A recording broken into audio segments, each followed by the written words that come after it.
Αγαπητοί μου φίλοι, συνεχίζουμε την εκπομπή Πάνω από όλα η υγεία μας. Σήμερα μιλάμε για τις χειρουργικές παθήσεις του θηρεοειδούς αδένα. Κοντά μας είναι εκλεκτοί προσκεκτημένοι γιατροί. Αριστερά είναι ο κύριος Βασίλης Παπαζιώγας, ο οποίος είναι αναπληρωτής καθηγητής χειρουργικής του Αριστοτελείου Πανεπιστημίου Θεσσαλονίκης.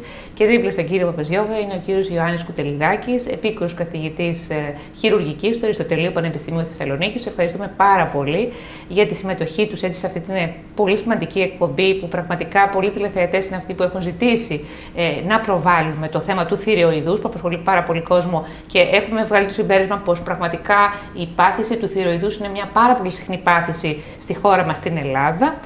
Θα συνεχίσουμε τώρα με εσάς, κύριε Κουτελιδάκη, για να μιλήσουμε για το κάτι πιο δύσκολο ίσως για τον κόσμο που θα μας παρακολουθήσει, για τον καρκίνο του θηρεοειδούς. Όταν λέμε καρκίνο του θηρεοειδούς, τι ακριβώς εννοούμε, και θα θέλαμε να μας πείτε αν υπάρχουν κάποια συγκεκριμένα είδη του καρκίνου του θηρεοειδούς.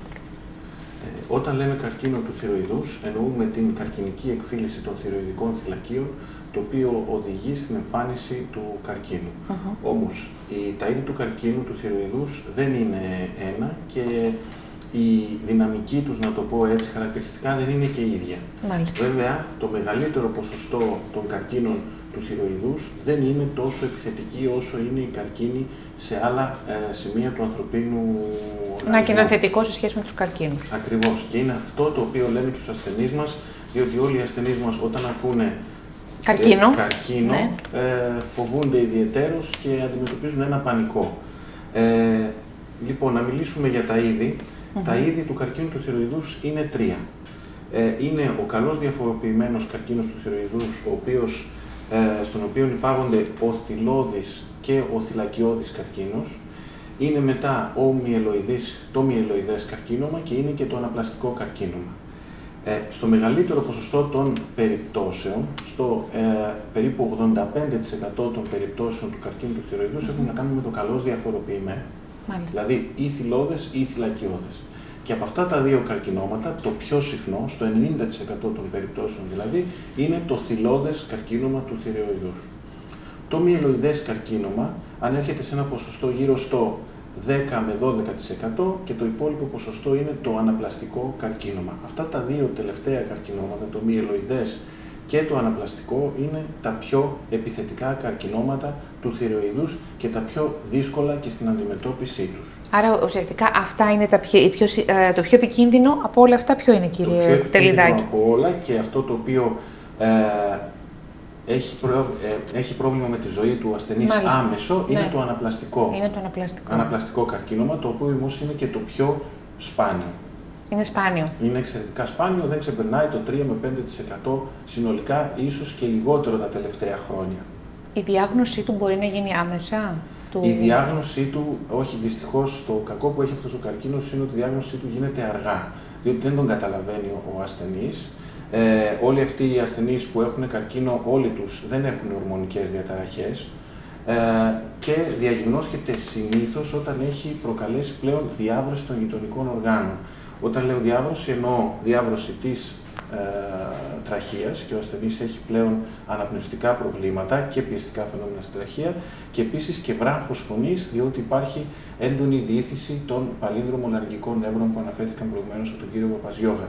Οπότε, όταν φτάσει σε αυτό το σημείο ένας καρκίνος, τότε έχουμε φτάσει σε ένα τελικό στάδιο που αφορά φυσικά αυτό το συγκεκριμένο αναπλαστικό καρκίνο, και η τελική τους διάγνωση είναι, ο χαρακτηρισμός τους πλέον σαν τέτοιος καρκίνος γίνεται από τον υπερηχογραφικό έλεγχο και από την βιοψία διαλεπτής βελόνης, όπου μπορεί να καθοριστεί επίσης το είδος του καρκίνου το οποίο έχει ο ασθενής. Λιγότερο επιθετικός καρκίνος, αλλά επίσης επιθετικός, είναι ο μυελοειδής καρκίνος, και ο λιγότερο επιθετικός από όλους είναι το καλώς διαφοροποιημένο. Γιατί λέω τώρα λιγότερο ή περισσότερο επιθετικός? Διότι ο καλώς διαφοροποιημένος καρκίνος μεθύσταται, δηλαδή μεταδίδονται, να το πω έτσι πιο λαϊκά, ή μεταναστεύουν τα καρκινικά κύτταρα στο θυλώδες καρκίνωμα. Κάνουν μεταστάσεις, αυτό θέλετε? Ακριβώς. Κάνουν μόνο δια της λεμφικής οδού όσον αφορά το θυλώδες καρκίνωμα. Όσον αφορά τώρα το θυλακιώδες καρκίνωμα, κάνουν μεταστάσεις και δια της αιματικής οδού και με το αίμα. και είναι λίγο πιο επιθετικός από ό,τι είναι το θυλώδες. Όσον αφορά τώρα το μυελοειδές, είναι ένας καρκίνος ο οποίος κάνει και με τους δύο τρόπους μεταστάσεις. Οπότε είναι αυτός ο καρκίνος ο οποίος πάει και σε απομακρυσμένα όργανα. Άρα μπορεί ένα είδος καρκίνου του θηρεοειδούς να κάνει μετάσταση και σε απομακρυσμένα όργανα και όχι στα παρατελπενά, όπως είναι η τραχεία, όπως είπαμε, και αυτές οι επιπτώσεις που υπάρχουν στη βραχνάδα της φωνής μας. Ακριβώς. Ναι. Τα πρώτα, ας το πούμε, ανατομικά στοιχεία τα οποία προσβάλλονται γενικά στους καρκίνους του θηροειδούς είναι οι λεμφαδένες του τραχύλου. Οι λεμφαδένες που είναι πέριξ της τραχείας, δηλαδή δίπλα και κάτω και πάνω από το θηροειδή αδένα, και πιο δίπλα, στα πιο πλάγια τραχυλικά τρίγωνα, και αν μου επιτρέπετε να δείξω, σε αυτές τις περιοχές εδώ του τραχύλου υπάρχουν πολλοί λεμφαδένες και ούτως ή άλλως το 60 με 70% των λεμφαδένων του ανθρωπίνου σώματος βρίσκονται στην περιοχή του τραχύλου και υπερκλίδια σε αυτές τις περιοχές. Όμως, οι άλλοι δύο καρκίνοι που σας είπα ήδη πιο επιθετικοί, αυτοί πάνε και δια της αιματικής οδού, με αποτέλεσμα να πηγαίνουν και σε απομακρυσμένα όργανα και εννοούμε πνεύμονες, ύπαρ και κάποιοι και στον εγκέφαλο, αλλά εξαιρετικά πιο σπάνιο. Αλλά βασικά ευχόμαστε να είναι σπάνιο όλα αυτά. Είναι πολύ σπάνιο αυτό. Βέβαια, η αλήθεια είναι ότι τα τελευταία χρόνια με την παρακολούθηση που έχουν όλοι οι ασθενείς και με τον έλεγχο που κάνουν οι ίδιοι ενδοκρινολόγοι πια στους ασθενείς, είναι και πιο γρήγορη η διάγνωση του καρκίνου του θηροειδούς, και παρόλο που έχουν αυξηθεί τα ποσοστά εμφάνισης καρκίνου του θηροειδούς, όχι μόνο στη χώρα μας αλλά και διεθνώς, η αντιμετώπιση είναι πιο έγκυρη και η θνητότητα, να το πούμε έτσι, και η νοσηρότητα έχει μειωθεί αρκετά λόγω της γρήγορης διάγνωσης. Χαιρόμαστε που το αναφέρετε αυτό. Κύριε Κουτελιδάκη, τώρα να πάμε λίγο στην αντιμετώπιση. Πιστεύω πως η αντιμετώπιση του κάθε είδους καρκίνου του θηροειδούς είναι διαφορετική. Από τι εξαρτάται τώρα αυτό? Λοιπόν, ο καρκίνος του θηροειδούς δεν αντιμετωπίζεται πάντα μόνο με μία απλή ολική θηροειδεκτομή. Ας τα πάρουμε τους καρκίνους με τη σειρά. Έχουμε το καλώς διαφοροποιημένο καρκίνωμα, που είναι το θυλώδες και το θυλακιώδες, όπως είπαμε, τα δύο αυτά καρκινώματα. Αυτά τα καρκινώματα αντιμετωπίζονται εφόσον έχουμε μία βιοψία διαλεπτής βελόνης, η οποία μιλάει ξεκάθαρα για καρκίνο του θηροειδούς, για θυλώδες καρκίνωμα του θηροειδούς, τότε σε αυτή την περίπτωση καλό είναι να συνοδεύεται, πλέον σύμφωνα με τις διεθνείς οδηγίες, καλό είναι να συνοδεύεται και με έναν κεντρικό λεμφαδενικό καθαρισμό. Να το πω λίγο πιο λαϊκά για να το καταλάβει και ο κόσμος, τι εννοούμε κεντρικό λεμφαδενικό. Αφαιρούμε αυτούς τους λεμφαδένες που είναι δίπλα, πάνω ή κάτω από το θηροειδή αδένα και πέριξ της τραχείας. Αυτό είναι το κεντρικό διαμέρισμα που πρέπει να αφαιρούνται οι λεμφαδένες, και αυτό γίνεται για να προλάβουμε την μετάστασή τους, τη μετάσταση των καρκινικών κυτάνων δια της λεμφικής οδού. Υπάρχει όμως και η περίπτωση όπου έχουμε μία βιοψία διαλεπτής βελόνης, η οποία λέει ότι ο ασθενής έχει ύποπτο καρκίνωμα. Ύποπτο για καρκίνο. Παρακέντηση, αυτό που λέμε. Ναι, η βιοψία για να το καταλαβαίνει ίσως και ο κόσμος. Είναι η παρακέντηση. Η παρακέντηση, λοιπόν. Λοιπόν, όταν η παρακέντηση δεν μας πει σαφώς ότι αυτό είναι καρκίνος, μας πει ότι υπάρχει υποψία καρκίνου, τότε σε αυτές τις περιπτώσεις πλέον έχει διατυπωθεί διεθνώς ότι δεν είναι απαραίτητος ο κεντρικός λεμφαδενικός καθαρισμός, διότι θα υποβάλουμε τον ασθενή σε πιθανότητα εμφάνισης επιπλοκών σε μεγαλύτερο ποσοστό. Τις επιπλοκές που ήδη προείπε ο κύριος Παπαζιώγας.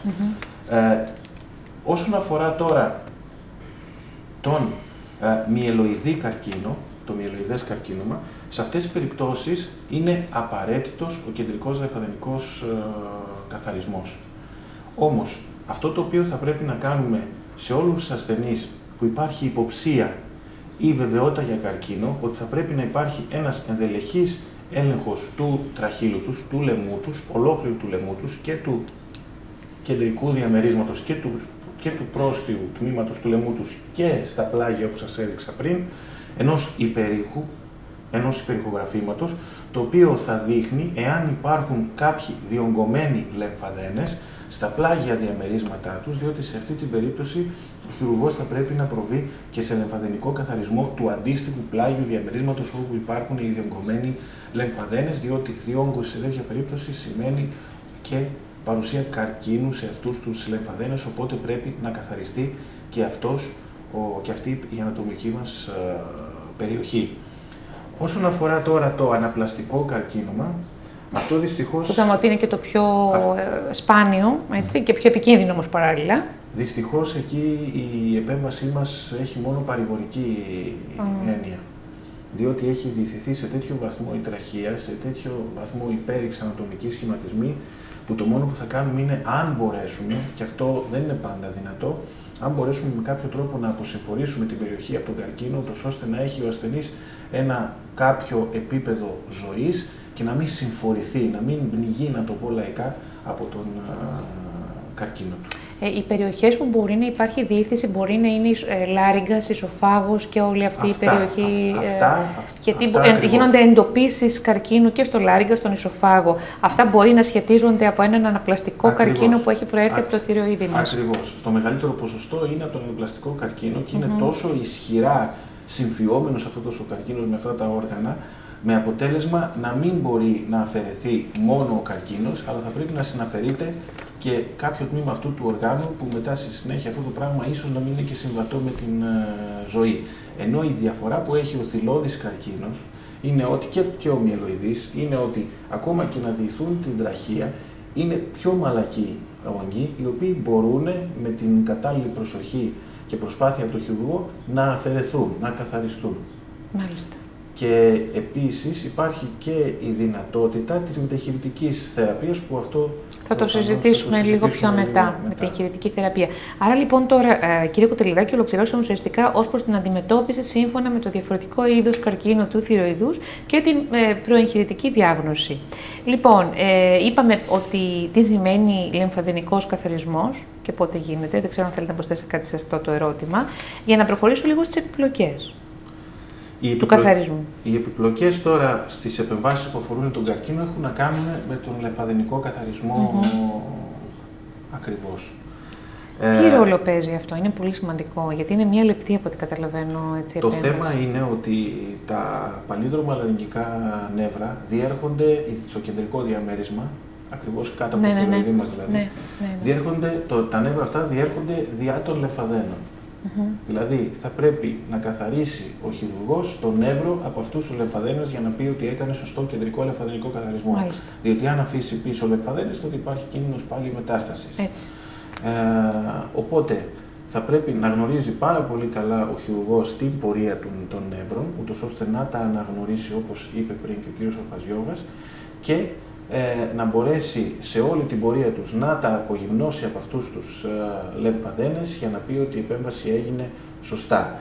Και για να μειώσουμε όσο το δυνατόν περισσότερο την εμφάνιση αυτής της επιπλοκής, πλέον, ιδιαίτερα την τελευταία δεκαετία, έχει εισαχθεί στη χειρουργική του τραχύλου, στη χειρουργική του θηροειδούς, η νευροπαρακολούθηση, το neuromonitoring όπως είπαμε.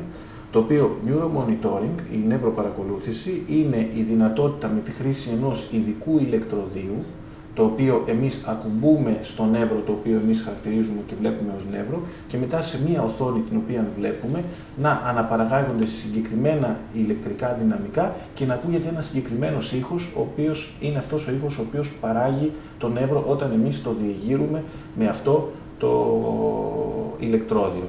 Και αυτό μας δείχνει με μεγαλύτερη ασφάλεια την παρακολούθηση του νεύρου, ότι όντως παρασκευάζουμε το νεύρο και το καθαρίζουμε σωστά από τους λεμφαδένες. Διότι εάν το τραυματίσουμε θα συμβούν αυτές οι επιπλοκές που ήδη προείπαμε.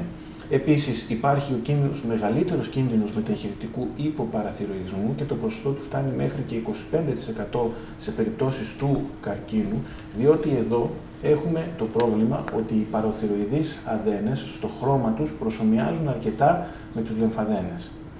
Θα πρέπει και αυτό δύσκολο. Το πρόβλημα είναι σε αυτές τις περιπτώσεις ότι θα πρέπει ο χειρουργός να καταλάβει το σχήμα του παραθυροειδούς αδένα. Διότι το σχήμα του παραθυριδής δεν το χρώμα είναι ίδιο, αλλά το σχήμα είναι διαφορετικό. Περίπου ίδιο, ναι. Αλλά το χρώμα. Κίτρινο-υποκίτρινο χρώμα.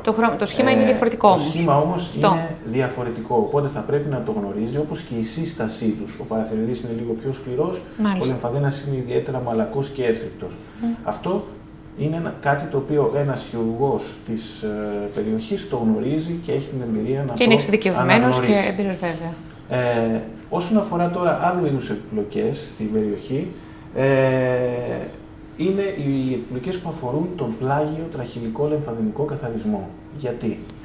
Γιατί στην περιοχή της πλάγιας τραχυλικής χώρας περνάνε πάρα πολλά νεύρα τα οποία ελέγχουν κινητικά λειτουργίες του ανθρωπίνου σώματος. Και όχι μόνο αυτό, αλλά και αναπνευστικές λειτουργίες. Υπάρχουν νεύρα, όπως είναι για παράδειγμα το αυχενικό πλέγμα, το θωρακικό πλέγμα, το παραπληρωματικό νεύρο, τα νεύρα κινούν και με τα οποία κινούμε το χέρι μας, τον ώμο μας, πάρα πολύ ζωτικές λειτουργίες και τα οποία αυτά πρέπει να αναγνωριστούν κατά τη διάρκεια της εγχείρησης και να μην τραυματιστούν.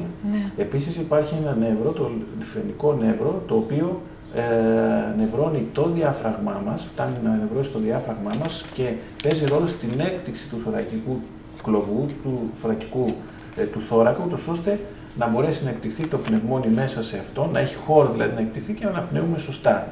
Και δύσκολη ειδικότητα, δύσκολη εξειδίκευση. Συμπεραίνω. Είναι ιδιαιτέρως λεπτές επεμβάσεις και θέλουν γνώση της ανατομικής. Όλα αυτά είναι πράγματα τα οποία πρέπει να τα γνωρίζει ο χειρουργός, να τα εξηγεί στον ασθενή, διότι είναι επιπλοκές που πιθανώς να συμβούν. Το καλό βέβαια που έχουν σε κάποιο βαθμό κάποιες από αυτές τις επιπλοκές είναι ότι μπορούν να ανασταλούν. Με ποιο τρόπο? Πρώτον, διότι κάποια νεύρα, ανάλογα με τον τραυματισμό που έχουν υποστεί, μπορούν να αναγεννηθούν, εκτός αν κοπούν, οπότε δεν μπορούν να αναγεννηθούν πια. Αλλά και με τη βοήθεια φυσικοθεραπείας, κάποιες από τις κινητικές επιπλοκές να επανέλθουν σε αρκετά φυσιολογικό επίπεδο. Ναι. Τώρα σε σχέση με τη φωνή, αυτό το οποίο λέγαμε και είχαμε πει και με τον κύριο Παπαζιώφη μπροστά, πολλοί άνθρωποι φοβούνται, ακόμα και στις φυσιολογικές επεμβάσεις και στις επεμβάσεις που υπάρχει καρκίνος του θηροειδούς, πως μια επιπλοκή θα είναι η επίδραση τέλος πάντων στην φωνή τους και στην υφή τους και της φωνής και στο χρώμα της φωνής τους και στην ύπαρξη φωνής ουσιαστικά μερικές φορές. Ποια είναι η χρήση του νευροδιαγέρτη στην προκειμένη περίπτωση? Τι σημαίνει αυτό και για τον κόσμο μας παρακολουθεί? Όταν κάνει χρήση ο χειρουργός του νευροδιαγέρτη και σε ένα καρκίνο του θηροειδούς, καλό είναι να την κάνει τη χρήση του νευροδιαγέρτη. Στις καλοήθεις παθήσεις δεν είναι τόσο απαραίτητο. Όμως, σε αυτές τις περιπτώσεις έχει το καλό ότι εφόσον το αναγνωρίσει κατά τη διάρκεια της επέμβασης και φυσικά και κατά το πέρας της επέμβασης πρέπει να ελέγξει ότι όντως το νεύρο λειτουργεί, σε αυτές τις περιπτώσεις τότε ένα βράχος φωνής μετεγχειρητικό είναι καθαρά παροδικό. Είναι παροδικό. Είναι κάτι το οποίο οφείλεται στην εγχείρηση αυτή καθεαυτή. Ναι. Τώρα, ποιες άλλες τεχνολογίες θέλετε να προσθέσετε κάτι άλλο? Νομίζω ότι τα έχουμε πει αυτά. Χρησιμοποιούνται στην χειρουργική του θηροειδούς. Το μόνο το οποίο μπορούμε να προσθέσουμε και πρέπει να γνωρίζουν ίσως οι ασθενείς είναι ότι υπάρχουν κάποια εργαλεία τα οποία μας βοηθούν πάρα πολύ στην αιμόσταση και τα οποία απολυνώνουν, να το πούμε, κλείνουν, σφραγίζουν κάποια αγκία, να το πω έτσι λίγο πιο λαϊκά, με πιο σίγουρο τρόπο. Είναι κάποια ψαλίδια υπερήχων που χρησιμοποιούν την τεχνολογία των υπερήχων, με αποτέλεσμα αυτά να μειώνουν το ποσοστό μετεγχειρητικής αιμορραγίας. Και είναι αποδεδειγμένο με εργασίες διεθνώς ότι η χρήση αυτών των ψαλιδιών υπερήχων βοηθούν την μείωση της μετεγχειρητικής αιμορραγίας. Φυσικά όμως χρειάζεται προσοχή η χρήση τους και γνώση, διότι αναπτύσσουν μεγάλη θερμότητα στην περιοχή και θα πρέπει να γνωρίζει ο χειρουργός που τα χρησιμοποιεί. Μάλιστα. Ελάχιστα επεμβατική τεχνική. Λοιπόν, είναι κάτι που ακούγεται. Κάτι ακούγεται. Στην Ελλάδα δεν είναι τόσο ιδιαίτερα ανεπτυγμένο όσο είναι στο εξωτερικό. Είναι η χρήση μικρότερης τομής δεν έχει την έννοια της λαπαροσκοπικής χειρουργικής, όπως έχει στην κοιλιά, αλλά χρησιμοποιεί ιδιαίτερα μικρή τομή ο χειρουργός και με τη βοήθεια μιας μικρής κάμερας που την κρατάει ένας βοηθός, ο χειρουργός μεγενθύνει τις ανατομικές δομές με αποτέλεσμα να έχει καλύτερη οπτική της περιοχής με καλύτερο κοσμητικό αποτέλεσμα. Βέβαια δεν είναι εφαρμόσιμη σε όλους τους θηροειδείς αδένες, γιατί παίζει ρόλο ο όγκος του θηροειδούς αδένα. Σε έναν μεγάλο θηροειδή δεν μπορεί να χρησιμοποιηθεί αυτή η τεχνική. Μάλιστα. Και να πάμε στη μετεχειρητική θεραπεία στον καρκίνο, ολοκληρώνοντας σιγά-σιγά, κύριε Κουτελιδάκη. Η μετεχειρητική θεραπεία είναι στο θυλώδες καρκίνωμα του θηροειδούς και στο θυλακιώδες, είναι το ραδιενεργό ιόδιο. Μάλιστα. Είναι η θεραπεία με ραδιενεργό ιόδιο. Στο μυελοειδές καρκίνωμα δεν έχει θέση το ραδιενεργό ιόδιο, ούτε το αναπλαστικό. Στο μυελοειδές έχει θέση κάποιο είδους χημειοθεραπεία. Στο αναπλαστικό δεν έχει θέση δυστυχώς τίποτα. Ίσως κάποια ακτινοβολία, αλλά πάλι με μικρή βοήθεια. Το αποτέλεσμα δυστυχώς είναι άσχημο. Τι είναι το ραδιενεργό ιόδιο? Ναι, ας πούμε και αυτό, ναι.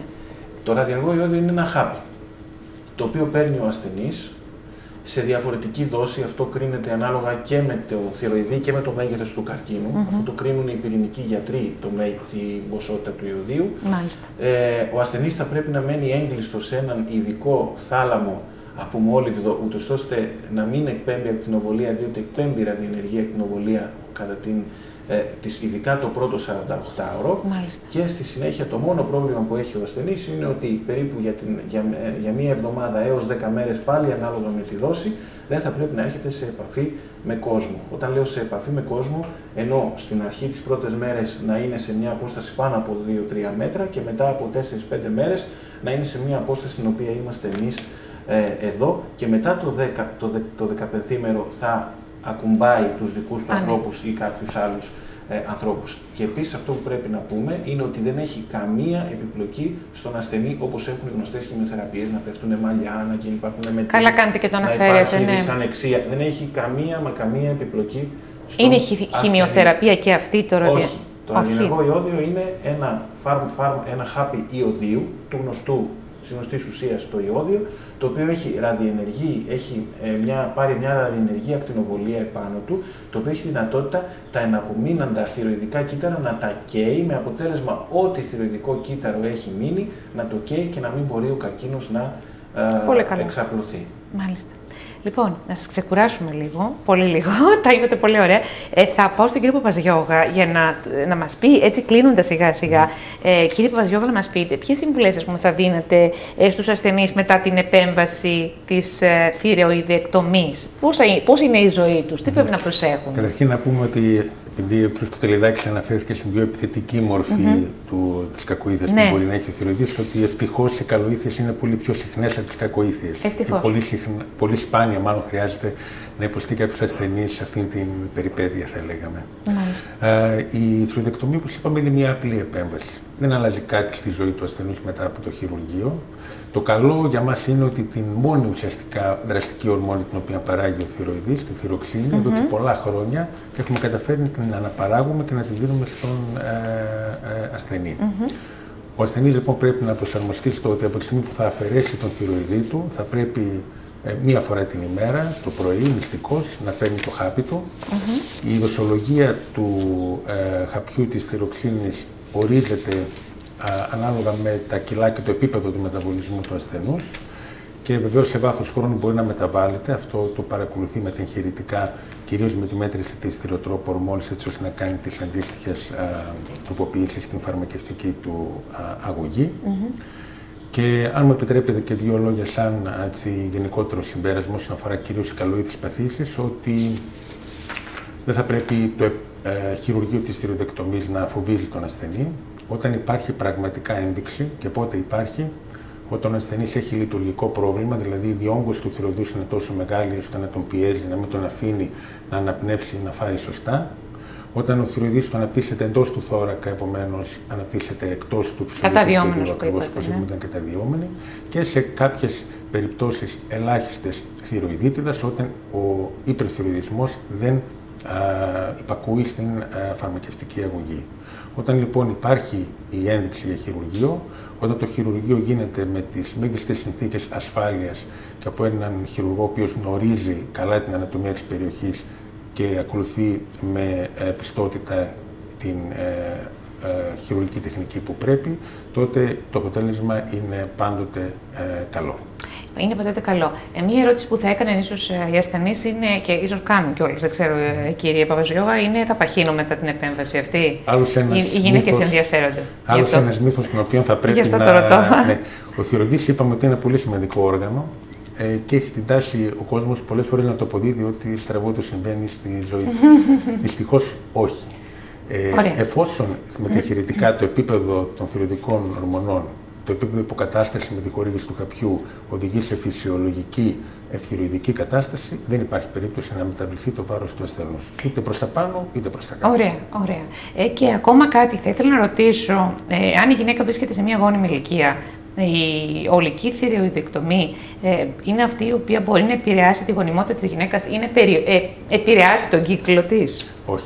Η ολική θηροειδεκτομή δεν επηρεάζει ούτε τη γονιμότητα της γυναίκας. Ωραία, μύθος και αυτό δηλαδή το οποίο ακούγεται και λέγεται. Εφόσον βεβαίως ρυθμίζεται σωστά μεταχειρητικά από τον ενδοκρινολόγο της. Μάλιστα. Κύριε Κουτελιδάκη τώρα, να πούμε τι θέλετε να πείτε, έτσι, κλείνοντας το συμπέρασμα. Ήθελα να σας ρωτήσω κάτι για τα παιδιά. Γιατί πραγματικά και εκεί εμφανίζονται περιπτώσεις. Βεβαίως. Θηροειδούς. Δύο λόγια γι' αυτό και κάτι άλλο ακόμα. Πείτε μου. Πρέπει, για να ξεκινήσω για τα παιδιά, είναι ότι για να ψάξει κάποιος γονιός τα παιδιά ή κάποιος παιδίατρος να ψάξει τα παιδιά, πρώτα απ' όλα υπάρχει κάποια συντοματολογία η οποία υπόθηκε νωρίτερα στον καλοήθης παθήσεις. Ναι. Όμως, εάν υπάρχει ιστορικό στην οικογένεια με παθήσεις του θηροειδού, λέτε αυτό που θα σας από τη μητέρα ή τον πατέρα, θα πρέπει τα παιδιά να ψαχτούν. Τώρα θα μου πείτε από ποια ηλικία και μετά πρέπει να ψαχτούν. Από την εφηβική κυρίως ηλικία, εφόσον δεν έχουν δώσει κάποιο σύνολο πιο πριν, εκτός εάν υπάρχει καρκίνος, μυελοειδής καρκίνος του θηροειδούς, που πρέπει να ψάχνονται ακόμα και από την βρεφική ηλικία. Ακόμα και από την βρεφική ηλικία. Τώρα, όσον αφορά τι γίνεται στην Ελλάδα με τα παιδιά στην Ελλάδα τα αναλαμβάνουν οι γενικοί χειρουργοί που έχουν εξειδίκευση στη χειρουργική του θηροειδούς αδένα, στη χειρουργική των ενδοκρινών αδένων, διότι οι παιδοχειρουργοί μας ακόμα δεν έχουν εκπαιδευτεί στην χειρουργική του θηροειδούς αδένα και δεν είναι κάτι το οποίο συμβαίνει μόνο σε εμάς, συμβαίνει γενικώς και πανευρωπαϊκά. Όμως τα παιδιά, η επέμβαση η οποία γίνεται στα παιδιά είναι ακριβώς η ίδια επέμβαση που γίνεται και στους ενήλικες, τους ανθρώπους της μέσης ηλικίας. Άρα λοιπόν είναι κληρονομικός ο θηροειδής. Βεβαίως και είναι απόλυτα κληρονομικό νόσημα. Κληρονομούνται όλα τα είδη των παθήσεων, είτε καλοήθης είτε κακοήθης. Βέβαια, δεν σημαίνει ότι εάν ο πατέρας ή η μητέρα κάποιου είχε καρκίνο του θηροειδούς, θα κάνει και αυτός καρκίνο. Μπορεί να κάνει κάποια άλλη πάθηση. Υπό ή υπερθηροειδισμό μπορεί να κάνει. Σε κάποιο από τα παιδιά της οικογένειας θα εμφανιστεί κάποιο πρόβλημα του θηροειδούς, κάποιο στοιχείο εκφύλησης του θηροειδικού παρεγχήματος. Οπότε αυτό το οποίο πρέπει να πούμε στον κόσμο, στους τηλεθεατές μας, είναι ότι εφόσον έχουν ένα περιστατικό με πάθηση, με οποιαδήποτε πάθηση του θηροειδούς αδένα, πρέπει να πάει όλο το συγγενικό περιβάλλον να κάνει έναν έλεγχο του θηροειδούς, και ο οποίος είναι πανεύκολος, διότι είναι εξετάσεις αίματος για θηροειδικές ορμόνες και ένα υπερηχογράφημα τραχύλου, το οποίο είναι χωρίς καμία ακτινοβολία, χωρίς καμία επίπτωση. Εύκολες διαγνωστικές εξετάσεις, μάλιστα. Σας ευχαριστούμε πάρα πολύ. Ευχαριστούμε εσάς κύριε Κουτελιδάκη και τον κύριο Παπαζογιώργα που ήσασταν μαζί μας σήμερα και συγγνώμη, φαντάζομαι να μην είναι σύμπτωμα θηροειδούς αυτό, που ήσασταν μαζί μας σήμερα, συγγνώμη και στους τηλεθεατές, και συζητήσαμε αυτά τα θέματα τα οποία σχετίζονται με το θηροειδή, που ήταν οι χειρουργικές παθήσεις του θηροειδούς. Πιστεύω ότι πάρα πολύ αναλυτικά τα είπαμε όλα. Εγώ προσπάθησα να πω κάποιες απορίες που τυχόν έχουν και οι τηλεθεατές. Ευχαριστούμε λοιπόν πολύ. Ευχαριστούμε και εσάς που μας παρακολουθήσατε. Είμαστε μαζί, ξέρετε, κάθε Κυριακή στις 6 το απόγευμα, σε επανάληψη Τετάρτη πλέον στις 7, Σάββατο 4. Μέχρι τότε να είστε καλά. Πάνω απ' όλα η υγεία μας. Γεια σας.